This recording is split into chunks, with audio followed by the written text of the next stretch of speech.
Hello students, so I'm again back with part 2 of chapter number 6, Marginalization and Social Justice. Student, I hope you all have seen part 1 of this chapter. If not, do watch it. Yes, dear students, till here we have completed everything in part 1. We'll start part 2 with steps taken for upliftment of women. औरतों के upliftment के लिए हमारी government ने कौन सी steps लिए हैं वो हम डिस्कस करेंगे. फर्स्ट, पॉलीगैमी को बैन कर दिया. पॉलीगैमी क्या होती है बच्चा? पहले ऐसे होता था कि एक हस्बैंड की बहुत सारी वाइफ्स होती थी. ठीक है, मतलब पति एक होगा, पत्नियां बहुत सारी होंगी, ऐसे था. पर हिंदू मैरिज एक्ट ऑफ 1955 के अकॉर्डिंग पॉलीगैमी की जो प्रैक्टिस है उसको क्या बता दिया गया? इलीगल. ठीक है कि भाई अब अगर कोई पॉलीगैमी करेगा तो वो इलीगल है ना, लीगल नहीं है. तो ये बहुत अच्छा हुआ, क्योंकि ऐसे होता था कि एक हस्बैंड की बहुत सारी वाइफ होती थी तो वो प्रॉपर रिस्पेक्ट वगैरह अपनी वाइफ को नहीं करता था. ठीक है, चलो फिर लॉ पास किए गए जिसके थ्रू डॉटर्स को, लड़कियों को भी अपने पापा की जो प्रॉपर्टी है उसमें राइट मिलेगा. इनहेरिटेंस का जो राइट है अब लड़कियों को भी मिलेगा. पहले सिर्फ किसको मिलता था बच्चा? ये लड़कों को. ठीक है, अगर पापा की प्रॉपर्टी होगी तो वो सिर्फ किसको मिलेगी? लड़कों को. पहले ऐसे होता था पर अब ऐसा नहीं है. डाउरी की जो प्रैक्टिस थी उसको प्रोहिबिट कर दिया. डाउरी मतलब दहेज. दहेज का मतलब जब लड़की की शादी होती है तो पापा बहुत सारे गिफ्ट देते हैं उसको, है ना, ज्वेलरी देते हैं. तो उस प्रैक्टिस को भी प्रोहिबिट किया है, बंद करने की बात की है. फिर स्कूल्स ओपन किए हैं लड़कियों के लिए कि लड़कों की तरह उन्हें भी अपॉर्चुनिटी मिल पाए. अगर वो एजुकेटेड हो जाएंगी तो उन्हें भी अपॉर्चुनिटीज मिलेंगी. स्टूडेंट, जो आर्टिकल 15 है उसका जो थर्ड पार्ट है, आर्टिकल 15(3), वो डायरेक्ट करता है स्टेट गवर्नमेंट को, हमारे कंट्री को, स्टेट को, कि भाई अगर आप चाहें तो औरतों के लिए स्पेशल प्रोविजन बना सकते हैं, बच्चों के लिए स्पेशल प्रोविजन बना सकते हैं. यहाँ स्टेट का मतलब है बेटा कंट्री से. तो आर्टिकल 15(3) डायरेक्ट करता है स्टेट को कि you can make special provisions for the upliftment और development of women and children.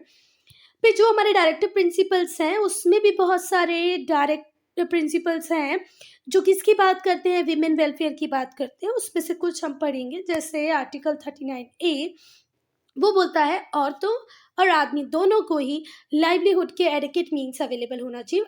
मतलब अगर जॉब्स मार्केट में अवेलेबल हैं तो वो मैन विमेन दोनों के लिए अवेलेबल हो.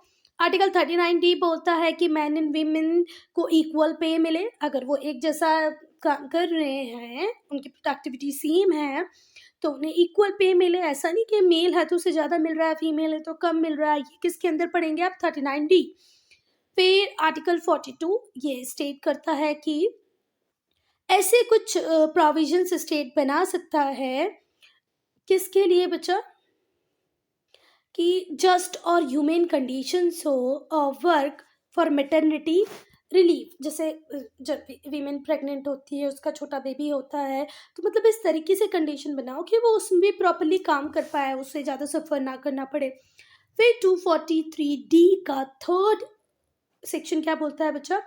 लेज down that in every panchayat, हर पंचायत में 1/3 सीट रिजर्व हो. किसके लिए?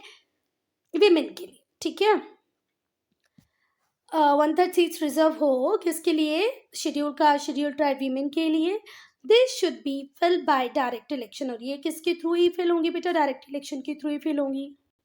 243D का जो थर्ड है वो बात करता है कि 1/3 सीट्स शेड्यूल ट्राइब वीमेन के लिए रिजर्व होनी चाहिए.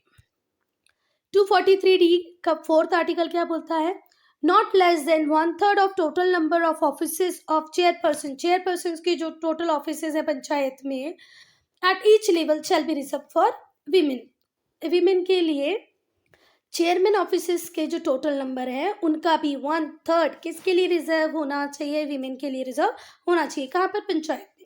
चलो, अब चिल्ड्रन की अगर हम बात करें तो चिल्ड्रन एक बहुत इंपॉर्टेंट सेक्शन है सोसाइटी का, है ना. हमारी पॉपुलेशन का जो एक सेक्शन है जिनको हम बच्चे बोलते हैं वो बहुत ही ज़्यादा इंपॉर्टेंट है, क्योंकि ये फ्यूचर है हमारी कंट्री का, है ना. हमारी कंट्री का फ्यूचर किस पे डिपेंड करेगा? बच्चों पे डिपेंड करेगा. ठीक है, तो हमें नहीं, हमारी सरकार को ये इंश्योर कराना चाहिए कि उन्हें प्रॉपर एजुकेशन मिले, प्रॉपर केयर मिले, वो माल न्यूट्रिशन ना रहे, ठीक है, पर हम लोग देखते हैं कि small percentage of children he receive कर पाते हैं प्रॉपर केयर। बहुत सारे बच्चे कई बार स्टारवेशन, भुखमरी से सफ़र कर रहे हैं, कई बार बीमारियों से सफ़र कर रहे हैं, उनके पेरेंट्स के पास पैसा ही नहीं है कि वो उनका इलाज करवा पाएँ। अनहाइजीनिक कंडीशंस में वो रह रहे हैं, उन्हें काम करने जाना पड़ता है, बहुत लॉन्ग आवर्स वो काम करते हैं और उन्हें लो वेजेस मिलते हैं। अच्छा, वो काम क्यों करते हैं बेटा? अपनी फैमिली को सपोर्ट करने के लिए। कई बार उनके पेरेंट्स की इनकम इतनी नहीं होती है कि वो एक अच्छी लाइफ जी लें, तो वो भी काम करते हैं, तब उन्हें खाना वाना मिल पाता है। अब कौन से स्टेप्स लिए गए हैं बच्चों के अपलिफ्टमेंट के लिए, तो वो देखेंगे हम। हमारा कॉन्स्टिट्यूशन प्रोहिबिट करता है एम्प्लॉयमेंट ऑफ चिल्ड्रन, बच्चों को जो जॉब में रखा गया है उसको प्रोहिबिट करता है हमारा constitution. Under the child labour prohibition and regulation, child labour prohibition and regulation act 2006 में आया। इसके अकॉर्डिंग आप 14 साल से छोटे बच्चों को काम पर नहीं रख सकते हो, अगर रखा आपने तो ये पनिशेबल क्राइम है।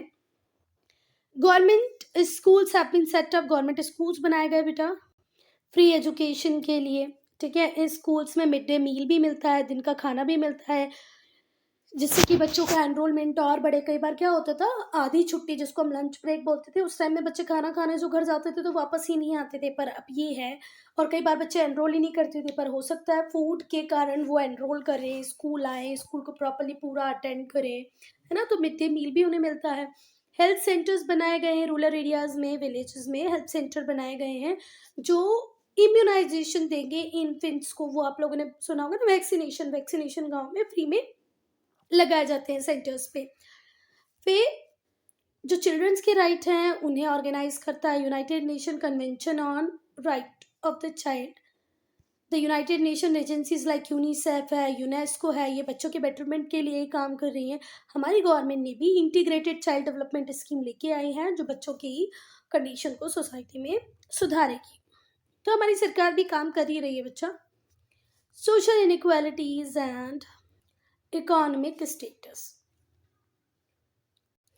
वो लोग जो इकोनॉमिक और सोशल डिस्क्रिमिनेशन के शिकार हैं, जिनके साथ बहुत सोशल और इकोनॉमिक डिस्क्रिमिनेशन होता है, people who belong to deprived section of society, वो जो डिप्राइव्ड सेक्शन से बिलोंग करते हैं, जिन्हें सोशल और इकोनॉमिक डिस्क्रिमिनेशन फेस करना पड़ा, जैसे शेड्यूल ट्राइब, है ना, उन्हें उनका हेरिडिटरी ऑक्यूपेशन लेने को मजबूर किया जाता था, उनको एजुकेशन नहीं मिलती थी।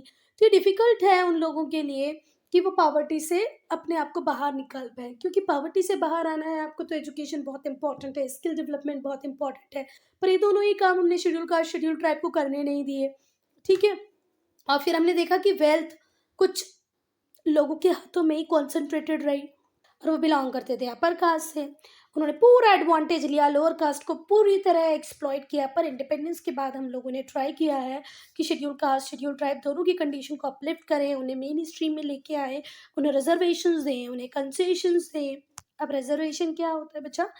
जब हमारा कॉन्स्टिट्यूशन बन रहा था तो हमने स्पेशल प्रोविजंस किए, किसके लिए? डिप्राइव्ड सेक्शन के लिए, कि जो डिप्राइव्ड सेक्शन के लोग हैं उन्हें भी इकोनॉमिक सोशल डेवलपमेंट का पूरा एडवांटेज मिले।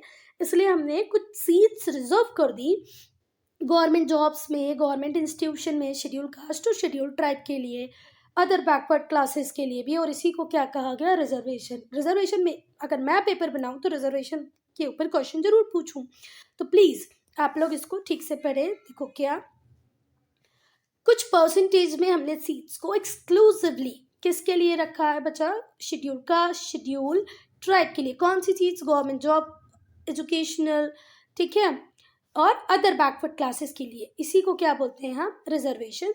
Certain percentage of seat capped reserve in the government jobs educational institution for whom? For schedule caste schedule tribes other backward classes. और इसी को क्या कहा?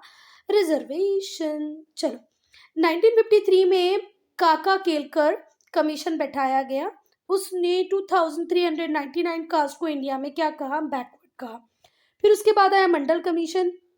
मंडल कमीशन के हेड थे बीपी मंडल, इसीलिए इसे मंडल कमीशन कहा गया। ये कब आया बच्चा? 1979 में।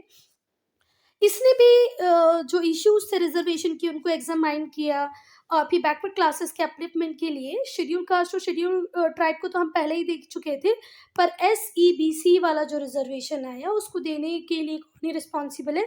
मंडल कमीशन। तो फिर इसने मंडल कमीशन ने रिकमेंड किया कि 27% हमें किसको भी दे देना चाहिए, अदर बैकवर्ड क्लासेस या socially and educationally backward classes को। So student, I'm ending this video here only. If you have any doubt, any problem, do write in comment section.